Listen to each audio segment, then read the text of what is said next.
In the heart of Ibadan lived a young Yoruba man named Michael Adeyemi. From childhood, Michael was the type of boy who buried his head inside books. He loved mathematics more than food, and if you ever gave him a novel, you had just bought yourself peace because he would disappear into it until the last page. But there was something about Michael that made everyone laugh.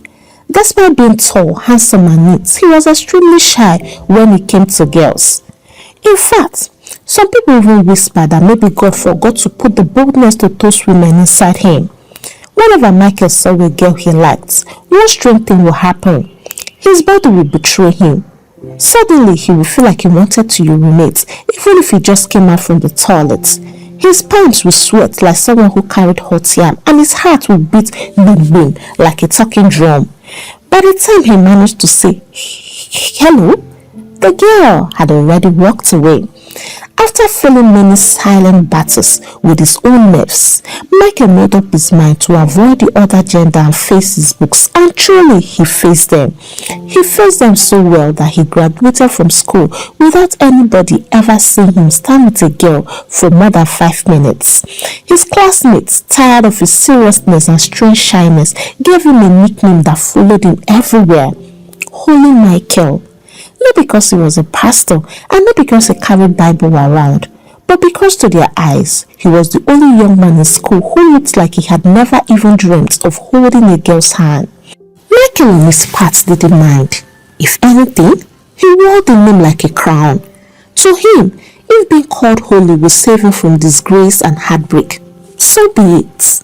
After graduation, his life looked smooth like freshly ironed abada. He got a decent job and even bought himself a second-hand Toyota Corolla that coughed like an old man every morning before it agreed to start. Everything seemed fine, except for one thing. Michael was still single. At the beginning, his mother thought it was just normal. She believed her son was simply taking his time, being careful and waiting for the best. But when 1 year passed, then 2, and then 3, Holy Michael was still attending weddings only as a guest and never as a groom. Mama began to panic. One Sunday evening he visited.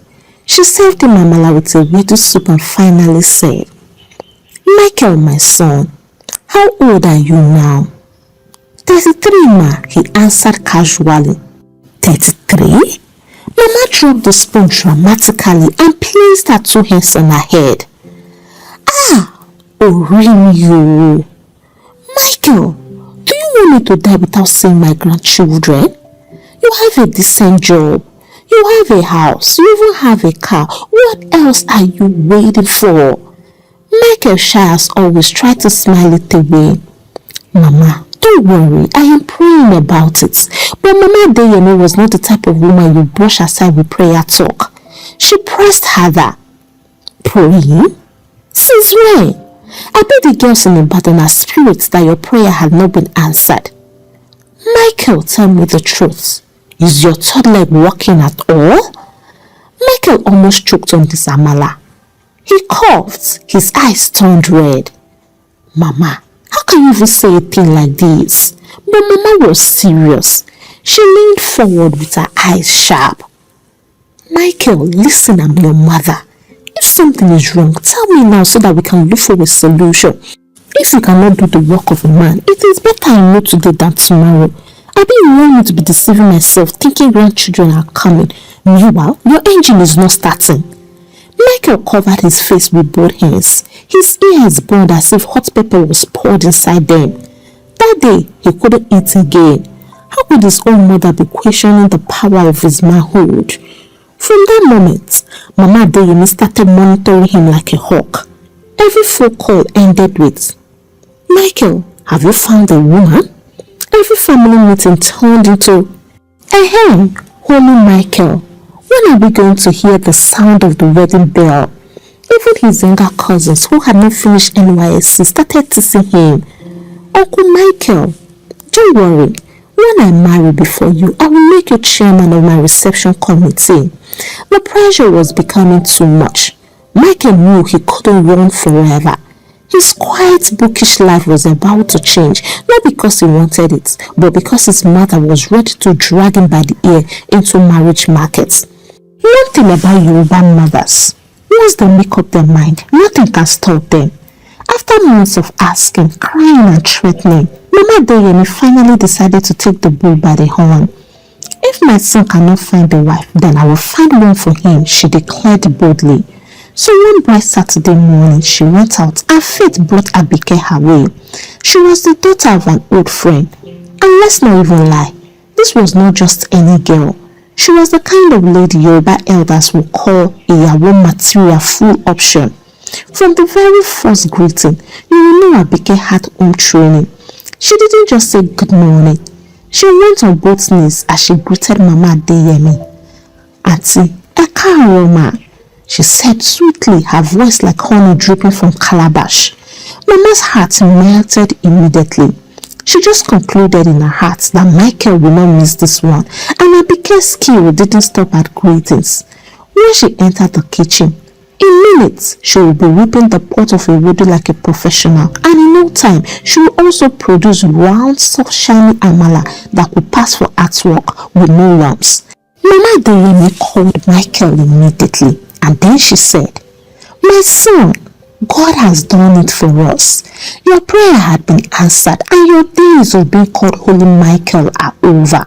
I just want you to come over in the next 2 days." Mama made a sharp arrangement for Abike to be around too. The day came, and Abike was in Mama's house in very good time. As Michael came in, she greeted, "Good afternoon, sir," and Michael almost fainted because he could sense Mama at work. But the fact that Michael was shy to talk to women didn't mean he didn't know what he wanted. In fact, inside his quiet heart, he had a whole checklist. He just never told anyone. Number 1 on his list, the woman must know how to hustle. He hated laziness with passion, and he believed his wife must be industrious. No matter how beautiful a woman was, if she could not push herself to do something meaningful, she was already disqualified in Michael's book. Number 2, she must be fair. Don't ask me why but that was his weakness. Anytime he saw a fair-skinned lady passing, his chest would rise and fall in secret admiration.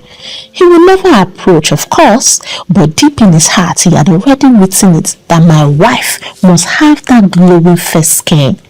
And finally, number 3, she must have a set behind.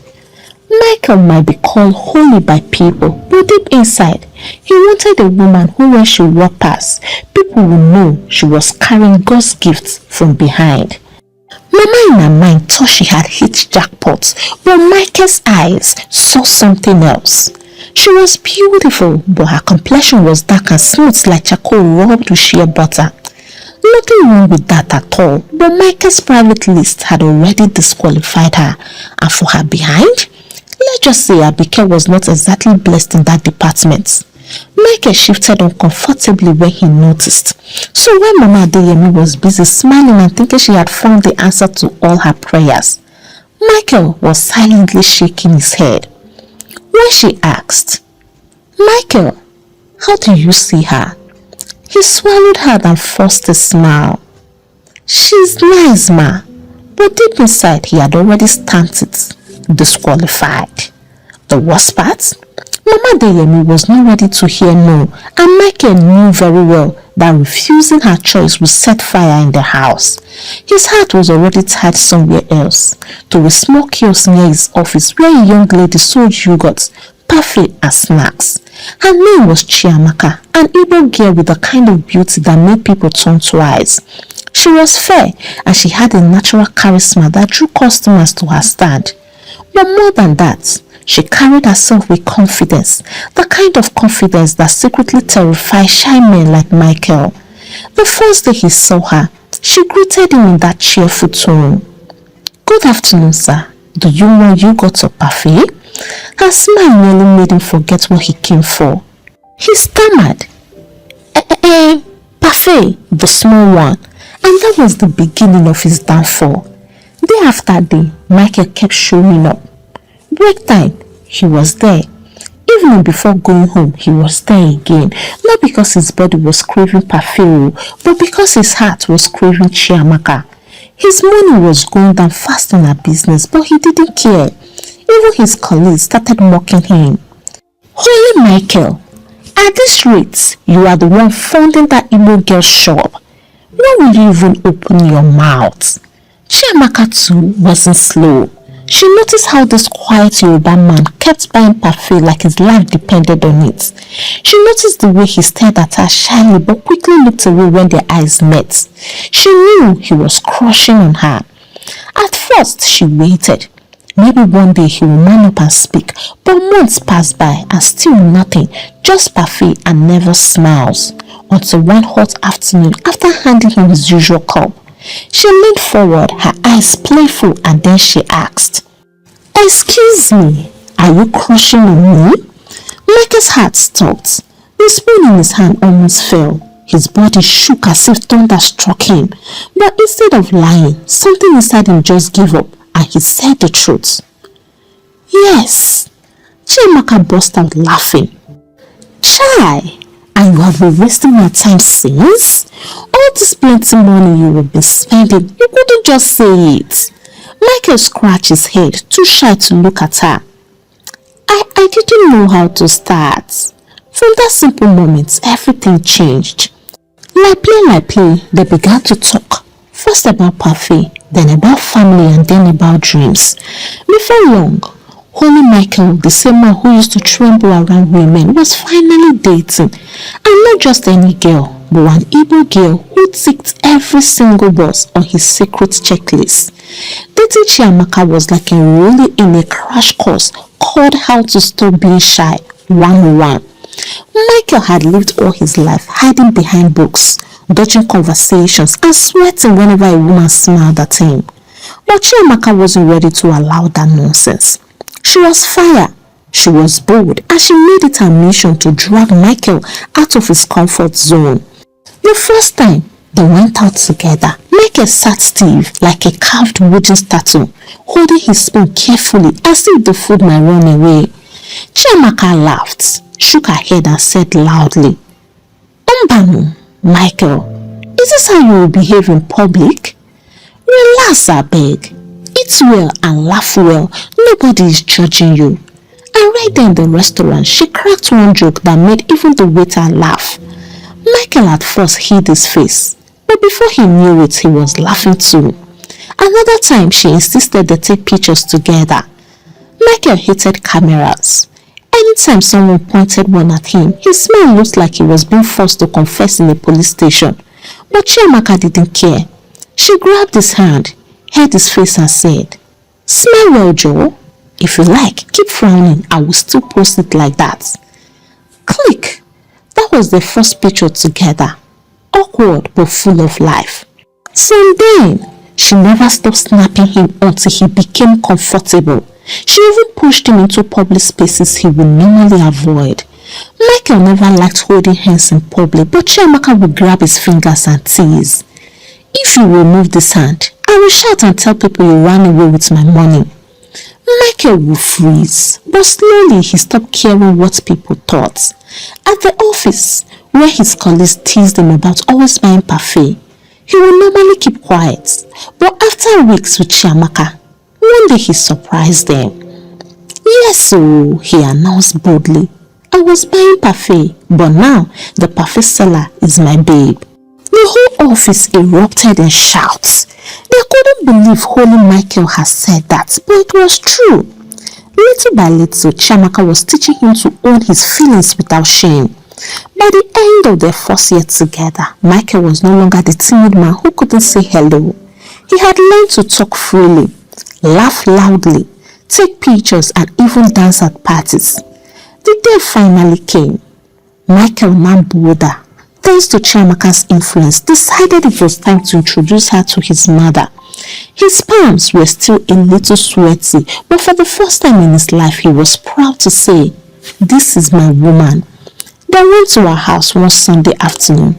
Chiamaka, knowing the importance of first impressions, dressed decently and even carried small gifts, groundnut oil, drinks, and wrappers for Mama. When they arrived, Chiamaka greeted respectfully. "Good afternoon, Ma." But Mama Deyemi's eyes told a different story. She smiled awkwardly, but her smile was stiff like akara fried without enough oil. Her first words betrayed her feelings. Omoyibo, after all I've done bringing a Yoruba girl for you? Michael's heart sank. He looked at his mother, silently begging her not to disgrace him. Mama quickly pretended, adjusting her face and forcing a laugh. Don't mind me, oh. Welcome, my daughter. You are welcome and God bless you. She collected the gifts, asked the usual questions about Chiamaka's work and family, even managed to laugh at one or two things, but her eyes never warmed. Each time Chiamaka looked away, Mama gave Michael one sharp look that pierced his soul. When it was time to leave, Mama stood at the gate smiling and waving, but the moment they drove out, she hissed and muttered under her breath. Michael, you will see. You think you can just bring Omoyibo into this house after I already found you a proper Yoruba wife? No now. Well, let me not talk too much. You will see with your own eyes. Mama tried everything for Michael to get married to Abike. She even cooked Michael's favorite meals to remind him of home taste, but Michael had made up his mind. For once in his life, he wasn't thinking with fear or shyness. He was thinking with peace, and peace was the exact thing Chiamaka gave him. When he was with her, there was no pretense, no panic, and no endless expectations. She was kind, hardworking, and funny in her own way. Most importantly, she hustled like a man. While other ladies were waiting for soft life, Chiamaka was carrying crates of yogurts, serving customers, and saving every kobo. Michael looked at her and thought, this one will never be a liability. Together we can build. So, despite Mama's disapproval, Michael married her. Chiamaka's family danced and sang, spraying money like rain, while Mama Deyemi sat at one corner, smiling awkwardly but boiling inside. And at first, everything looked perfect. But as we all know that marriage is never a straight road. Not long after the wedding, small challenges began to show. One month it was cultural difference. Another month it was family pressure. Mama Deyemi kept calling and dropping sharp comments like, this is not how Yoruba women do it though. Then there were health scares, disagreements, and moments when Michael wondered if he was truly prepared for the weight of marriage. 4 years passed. 4 long years, and in all those years, Chiamaka never missed her period. Michael wasn't worried. It's still early, he was saying. Children will come at the right time, and Chiamaka, being the strong woman she was, would smile and keep working on her business. But deep inside, every time her monthly visitor came like clockwork, her heart sank a little more. By the second year, whispers started. Neighbors started to look at her with pity.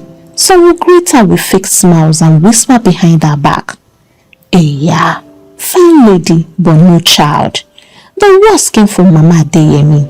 Mama had been patient for the first year, hopeful in the second, restless in the third, but by the fourth year, she was on fire.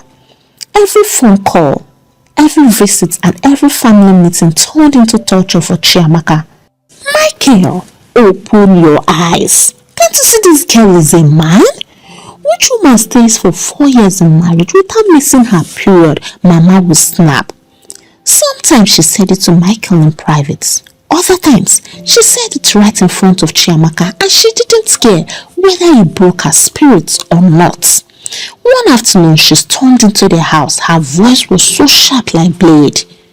Chiamaka, Oya, pack your things and go back to your people. My son cannot waste his life like this. I want grandchildren, no excuses. You are here getting beautiful and wearing his name, but you cannot even give him one child. Abomination! Chiamaka tried to speak, but the words died in her throat. How could she explain what she didn't understand herself? And how could she defend herself from something she didn't cause? Michael stood up and defended his wife. Mama, please stop. This is my wife and I love her. Children will come. Mama Deyemi hissed.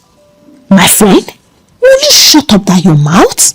Did I even hear you say love? Can love carry your name into the next generation? love call me grandmother? You better listen. Michael, send her away before it is too late and marry a real woman that can give you children. Abigail is still very much single. That night, Chiamaka lay on the bed, her face turned to the wall and tears soaked her pillow. Michael held her hand tightly, whispering, "Don't listen to my mother. I chose you and I'm not sending you away." But inside his heart, fear was creeping in. He loved Chiamaka. Oh yes, she gave him peace. Yes, but how long could they survive the storm? The marriage that once looked like heaven on earth was now standing on shaking ground. Before marriage, everyone knew Chiamaka as a strong hustler. From morning till night, she was always on her feet, making yogurts, selling perfume and running deliveries. She used to say with pride, "Prayer is good though, but if you don't work, hunger will finish you. Hustle is my prayer." And truly for years, she depended only on her hustle. She believed if she worked hard enough, everything in life will balance. But after these 4 years of marriage without a single pregnancy, that her perception began to change. She had endured her mother-in-law's sharp tongue. She had swallowed the whispers of neighbors, and she had even smiled through her own silent tears whenever her monthly period came again and again like clockwork. But Mama Adeyemi's last words, "You are a man, leave my son alone," pierced her soul so deeply that she couldn't shake it off. For the first time in her entire life, Chiamaka shut down. She closed her perfect stand and she told Michael quietly one night, "Business cannot help me now. I need to pray. I need God at this very moment." Michael was shocked. His wife, who hardly spent 5 minutes in prayer before, was suddenly serious. She even refused to eat one evening, kneeling beside the bed with her face buried in tears. The next day, she went to see a man of God her friend had recommended, Pastor Emmanuel, a humble servant of God. With her voice trembling, she said to him, "Sir, I have been married for 4 years without a child. I am tired of insults. And I am tired of crying. Please, I need prayers." The pastor looked at her with compassion and said, "Daughter of Zion, you came to the right place. For 1 week, we will cry to heaven together, and I know God will hear your prayers this time." For the first time in her life, Chiamaka left business behind and devoted herself to prayer. She fasted. She prayed in the mornings, she prayed at night, and she prayed with Pastor Emmanuel every day. Michael, watching his wife's new fire, felt both proud and heartbroken. He had never seen her this vulnerable. And though the first week of prayer had just begun, something already shifted, not in her womb yet, but in her spirits. Chiamaka felt hope rise again. After the 1 week prayer with Pastor Emmanuel, life seemed to go back to normal. Chiamaka picked up her business again with her usual fire. She poured herself so deeply into work that she didn't even notice when her body began to whisper that something was different. The first month her period didn't come, she shrugged it off. Maybe stress delayed it. She didn't want to think too much about it. But then the second month came and still nothing. She began to feel unusual tiredness, dizziness, and even the smell of her parfait started irritating her. One afternoon, while stirring yogurt, she suddenly dropped the spoon, rushed outside and vomited violently. On her way back home, she bought a pregnancy test kit. Alone in the bathroom with shaking hands, she did the test. She closed her eyes, not wanting to look. But when she finally opened them, there it was, 2 bold lines staring back at her. She fell to her knees with tears streaming down her face. For a long time, she couldn't even speak. She just kept whispering, "Thank you, Lord. Thank you, Father." When Michael came home that night, she didn't know how to start, but he noticed her eyes were swollen from tears. He rushed to her worried. "Chiamaka, what happened? Did Mama call you again?" She smiled faintly, reached into the drawer and handed him the test strip. Michael looked at it once, then twice. His mouth fell open. You mean? Chiamaka nodded slowly, her own tears flowing again. Michael shouted and he lifted Chiamaka up, spinning her around until she laughed through her tears.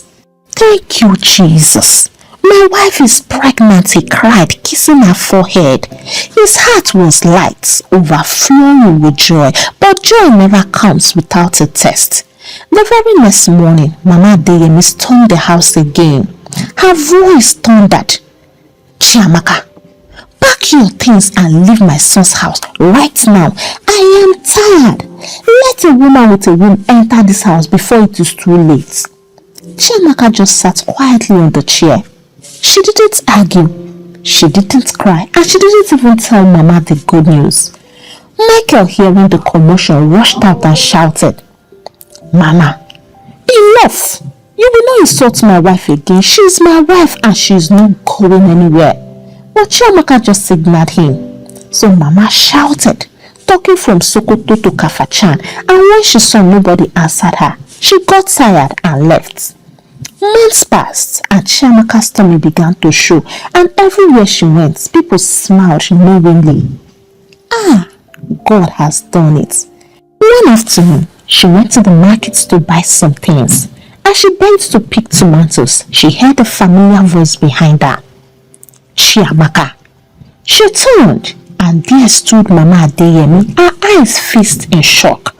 For a moment, the older woman froze, staring at the round bomb pushing against Chiamaka's gown. Her mouth opened. How? How is this even possible? Chiamaka stood calmly, her hands resting gently on her belly. Mama, what do you mean? Mama's face hardened, then softened, then it hardened again. Now for the past 4 years, Mama had tied her womb in the spirit. She spoke against it. She told her she would never carry a child. Even that morning, before she left her house, she spoke to it again. So the how she asked was as a result of what she had done.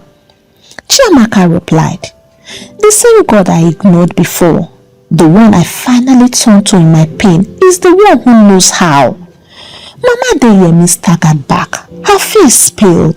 For once, she had no words. The very same room she had cursed was now carrying life, and the daughter-in-law she wanted gone was standing bold, giving all glory to God. Chiamaka picked up her tomatoes and walked away slowly, her bum leading the way, while Mama Adeyemi stood frozen with her heart beating fast.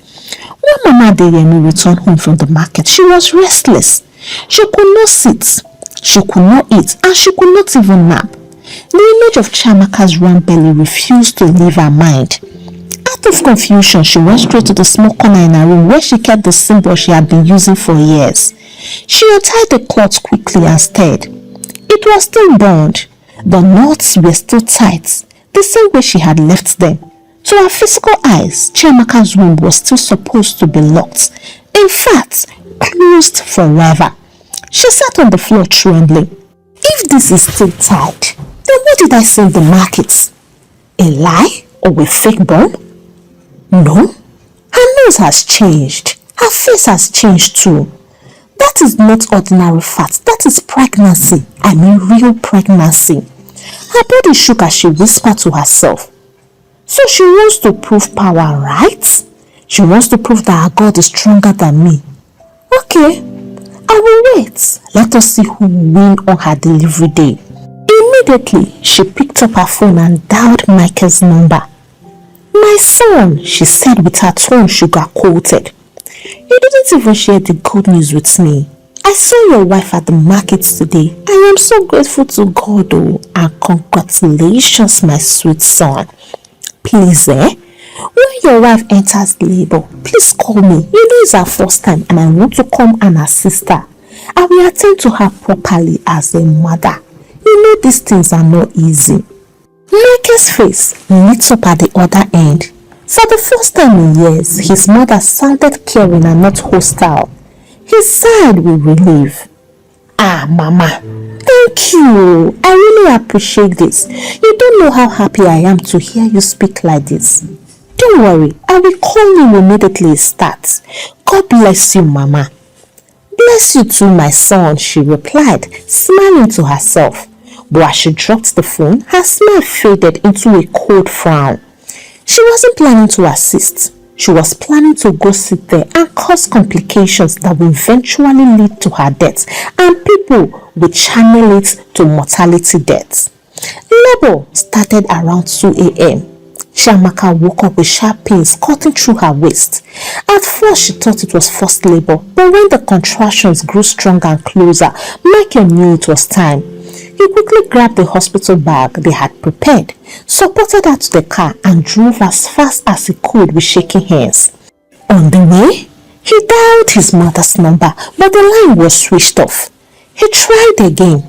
Nothing. By dawn, after hours of pacing and praying in the hospital corridor, Michael finally heard the cry of his baby, loud, strong, and beautiful.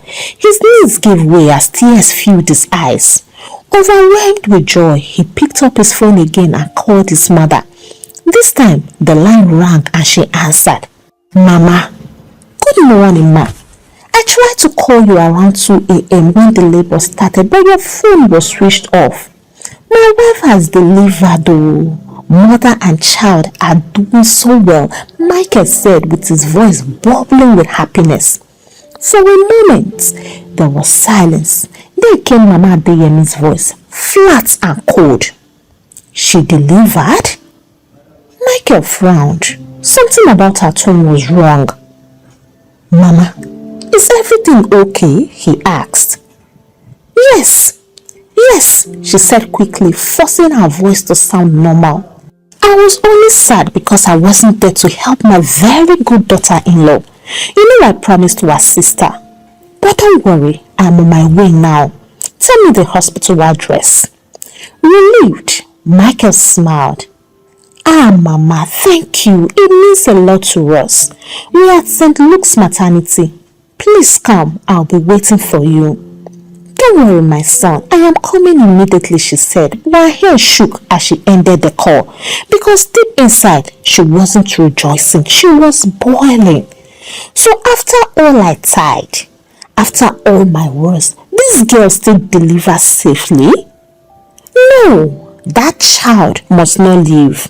Mama Adeyemi tied her wrapper tightly, grabbed her bag and stepped out of her house.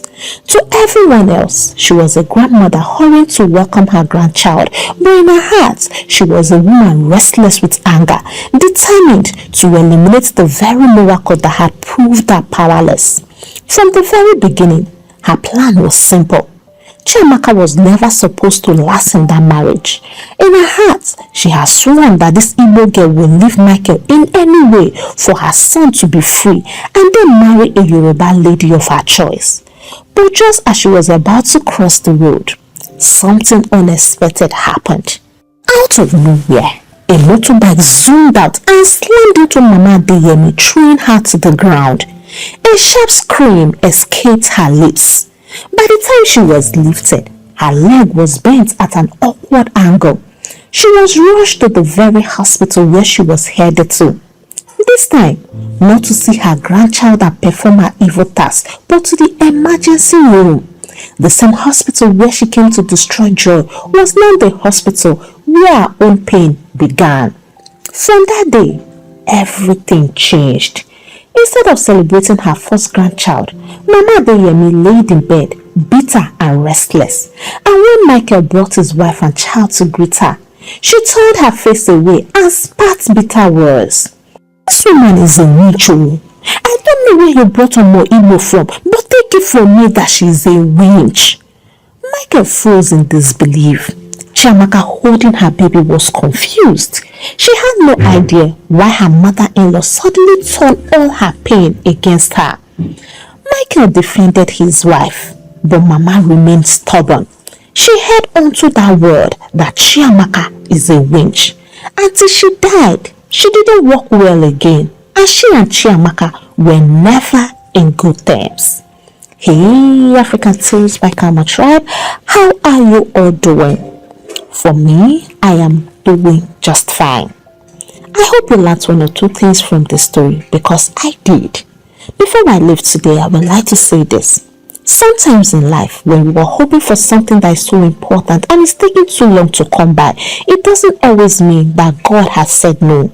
Sometimes it simply means you must press harder in prayer. You don't stop because you have prayed once. You keep praying until what is locked in the spirit realm is reinforced into manifestation. And when someone suddenly detaches from you, when they pull away for no reason, and you know in your heart that you have done them no wrong, please leave them. Don't chase and don't force it, because sometimes God himself is cutting them off because you don't know the secret battles he had fought for you behind the scenes. If the curtains were lifted, you would thank God that person walked away. So my counsel is simple.